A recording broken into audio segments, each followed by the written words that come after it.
E eu agora tenho que falar com você sobre a situação dos bastidores políticos do Corinthians, que estão, olha, pegando fogo. Teve uma nota que foi enviada pelo Romeu Thuma Júnior, presidente do Conselho Deliberativo, detonando o presidente Augusto Melo. A gente vai falar sobre isso nesse vídeo, por isso deixa o like, inscreva-se no canal, porque isso é muito importante.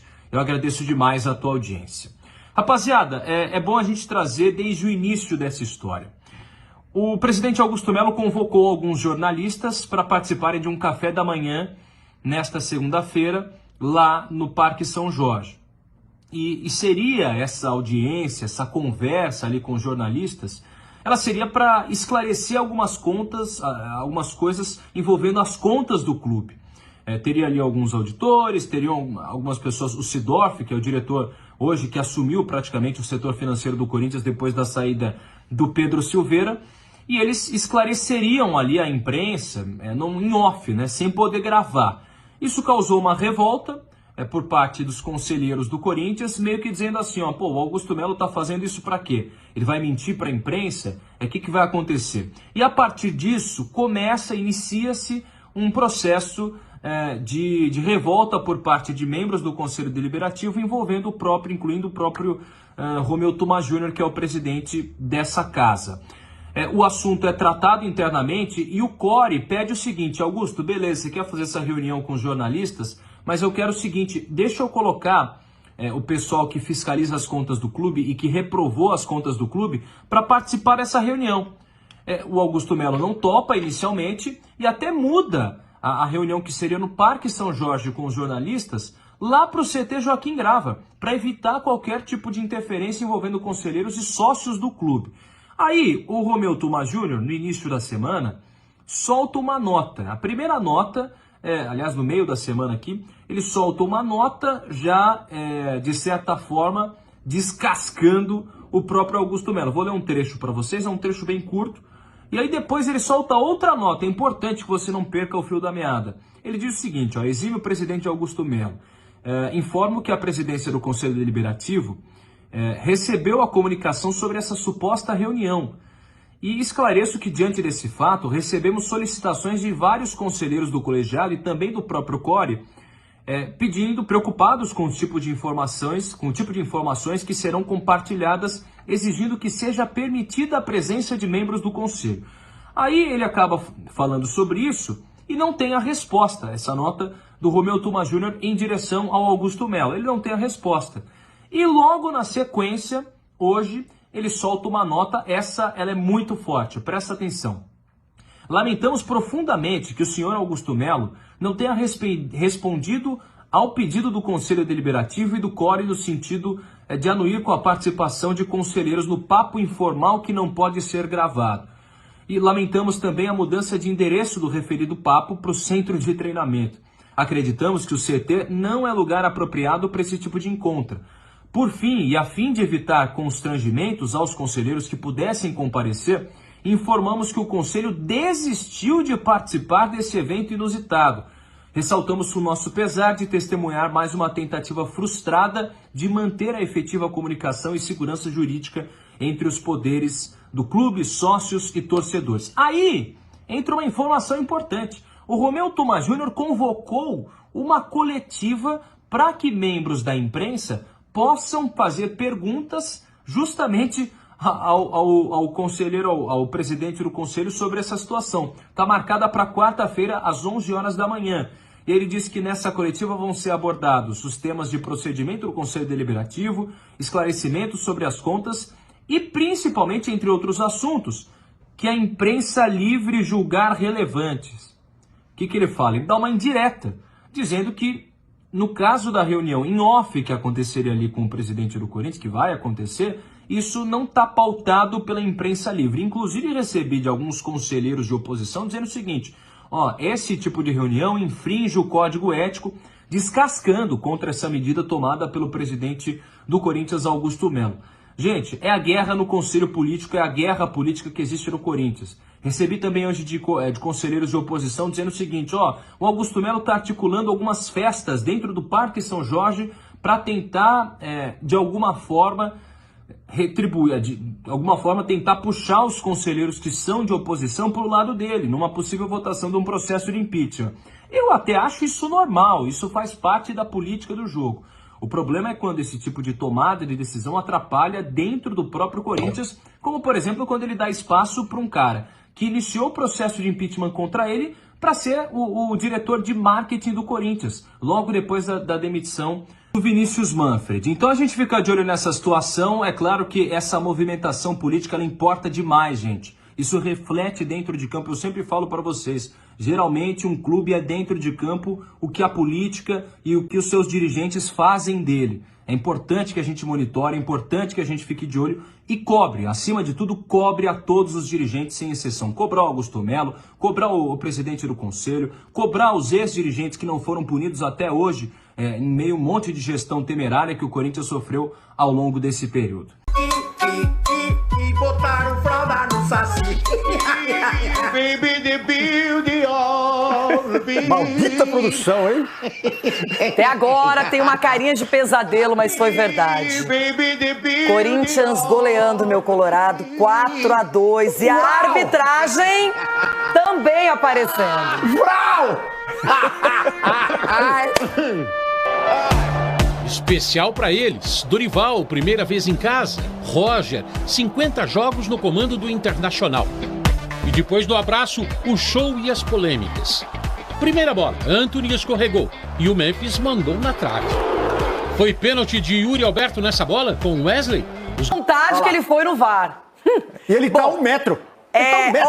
Não vamos parar por aqui, tem mais lances para analisarmos. Analisando esse gol do Memphis Depay que foi anulado pela arbitragem e a falta na origem envolvendo o André Ramalho e o Luiz Otávio. Tudo isso na sequência do Jogo Aberto aqui e pela internet. Fique com a gente.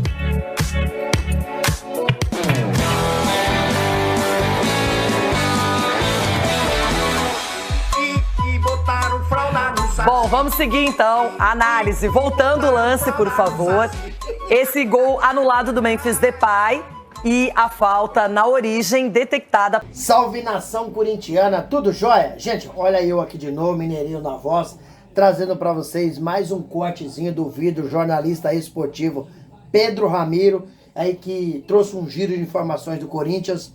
A partir desse momento a gente vai reagir, repercutir a todas as informações. Vamos iniciar o vídeo repercutir um pouco da vitória do Corinthians no sábado pela 7ª rodada do Brasileirão. Corinthians 4-2 sobre o Internacional de virada na Neoquímica Arena. Então, os jogadores após esse jogaço, essa vitória espetacular, com hat-trick aí de Yuri Alberto marcando 3 gols, né? O Timão vai reapresentar hoje à tarde apenas para fazer um simples treino, né? Preparar para o jogo de amanhã contra o América de Cali na Neoquímica Arena. Timão faz esse jogo amanhã, um jogo importante, porque de cada grupo classifica apenas um. Corinthians precisa de vencer. Se não vencer o América de Cali amanhã, está matematicamente desclassificado da Sul-Americana. Até porque, após o jogo da manhã, o Corinthians tem 2 jogos fora de casa. E fora de casa, né, é complicado. Então o Corinthians depois vai ter o Racing do Uruguai, o próximo jogo a partir de amanhã. Depois tem o outro jogo que é o Huracan, né, fora também. Então o Corinthians amanhã não vai poder contar aí com o zagueiro Gustavo Henrique. Também não vai poder contar com o Garro. Gustavo Henrique passou por uma cirurgia na sexta-feira, vai voltar aproximadamente daqui uns 30 dias. E Rodrigo Garro vai voltar daqui uns 40 dias aproximadamente, tendo em vista que o meio-campista está tratando aí de uma tendinite pautelar, né? Então, Fabrício Angileri foi poupado por carga física no jogo contra o Internacional. Talvez ele volte amanhã. Mas Dorival Júnior, ele escalou em 2 estreias que ele fez no Corinthians, tanto pela Copa do Brasil quanto pelo Brasileirão. Foram 2 jogos e 2 vitórias em competições diferentes. E também o Dorival acabou surpreendendo a imprensa, e a imprensa ficou impactada, porque Dorival escalou 2 times diferentes. O primeiro jogo contra o Mirassol, um time alternativo, num esquema tático em 4-4-1. No segundo jogo do Dorival no Corinthians, foi pela 7ª rodada do Brasileirão contra o Inter, escalou um time praticamente 100% titular, né?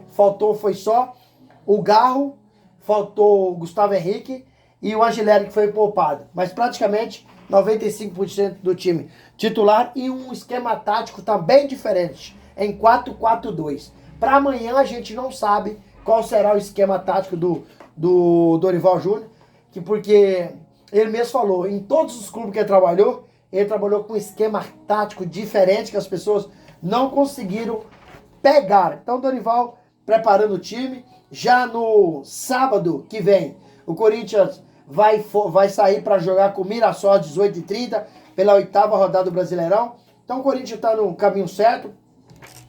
Dorival sabe da necessidade de reforços. Porém, não dá para ficar falando em reforços. Por quê? Fabinho Soldado prometeu os reforços a partir da próxima janela. Até então, o Corinthians tem que jogar com o que tem, né? Só da próxima, quando abrir a janela, que o Corinthians terá aí de 5 a 6 reforços pedidos do Dorival Júnior. Fabinho Soldado prometeu os reforços.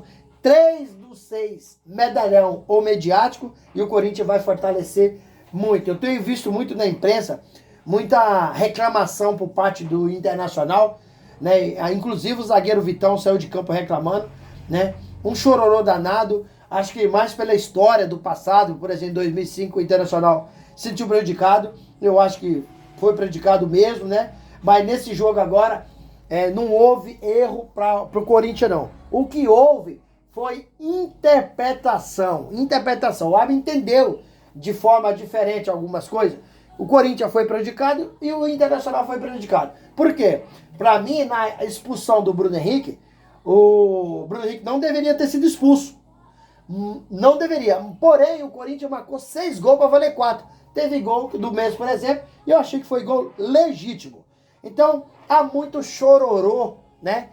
Há uma rivalidade muito grande entre Corinthians e Inter, desde 79, 2005, 2007. Porém, o Corinthians não tem rivalidade nenhuma com o Inter. Essa rivalidade é por parte do jogador do Inter e não do Corinthians. É muito chororô e pouca bola. O Inter tem que entender que quando enfrenta o Corinthians, vem tremendo. Já chega na marginal, já tá tremendo. Que o Corinthians, o Inter, Atlético Mineiro, enfrentar o Corinthians já começa a tremer. E o Corinthians jogando na Neoquímica Arena é um time muito forte. Dorival tem preparado o time de forma extraordinária. O Corinthians tem feito belíssimas partidas. E pra mim, não sei se vocês podem achar, Mineirinho, acho exagero da sua parte. Mas eu aceito sua opinião, que aqui é um canal democrático de direita. Pra mim foi o melhor jogo da rodada dos final de semana. Foi Corinthians Internacional.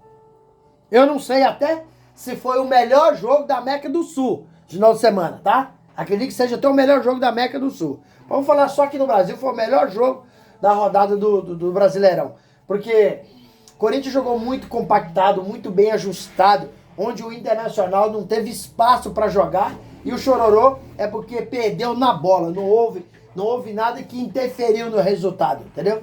E o árbitro teve interpretação, acho que prejudicou o Corinthians, prejudicou o Internacional, e ninguém, né, só prejudicou o Internacional, prejudicou também o Corinthians, porque marcar 6 gols para valer 4 é uma brincadeira. Então, para mim, o árbitro Paulo César Zanovelli, ele teve interpretação diferente e acabou prejudicando tanto o Corinthians quanto o Inter, mas não foi só o Inter. E o jogador do Inter fala que prejudicou só o Inter. Gente, mudando um pouquinho de assunto, para fechar o vídeo, vamos falar um pouquinho aí do jogador Roger Guedes. Sonho de consumo do Corinthians, né? É contratar, repatriar o Roger Guedes novamente. Mas acho que a atitude do Roger Guedes distanciou o Corinthians. Por quê? O jogador acabou entrando com um processo contra o Corinthians para receber direito de imagem e bônus do Corinthians no período de 2021 até 2023. Detalhe, é da antiga gestão, certo? Mas quem tem a obrigação de arcar com os compromissos é o presidente do Corinthians, aí, o Augusto Melo, que tem que pagar, porque a gestão dele é do Augusto. Augusto Melo está muito enrolado, porque o Augusto acabou convocando a reunião com o jornalista, né? Nessa manhã de segunda-feira. Só que o Core quis colocar as pessoas que reprovaram a conta de Augusto Melo. Augusto Melo não aceitou. Augusto Melo não quis.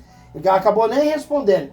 Então, o presidente Romeu Tuma, que é do Conselho, acabou descascando o presidente Augusto Melo com uma nota que ele soltou para a imprensa. Então, a gestão do Corinthians hoje é lamentável. A gestão do Corinthians hoje é uma bagunça. Infelizmente, é a realidade. Que a grandeza que o Corinthians tem, com a estrutura que o Corinthians tem, né, tá endividado por 2,5 bilhões, isso é mal administração. Isso é mal administração. Não tem outra coisa que define. O dia que o Corinthians tiver pessoas sérias que trabalham em prol do Corinthians, o Corinthians será um dos times maior do planeta. Já é um dos times maiores do planeta. Mas será um time que vai ganhar 2 a 3 títulos por ano. Aí vai ser um time que vai arrecadar 2 bi por ano. Não vai ter R$1 de dívida. O problema é que as pessoas que lá estão prestam, na maioria das vezes, um desserviço ao Corinthians. Infelizmente, mas é a realidade. E aí, fiel? O que vocês acharam aí do trabalho do Dorival Júnior em apenas 2 jogos, 2 vitórias, em competições diferentes? Vocês gostaram, aprovaram? Qual que é a opinião de vocês? Use o espaço aqui no vídeo para você deixar seu comentário. Deixe também um like e a inscrição no canal. Sem mais delongas, até o próximo vídeo. Tchau, tchau.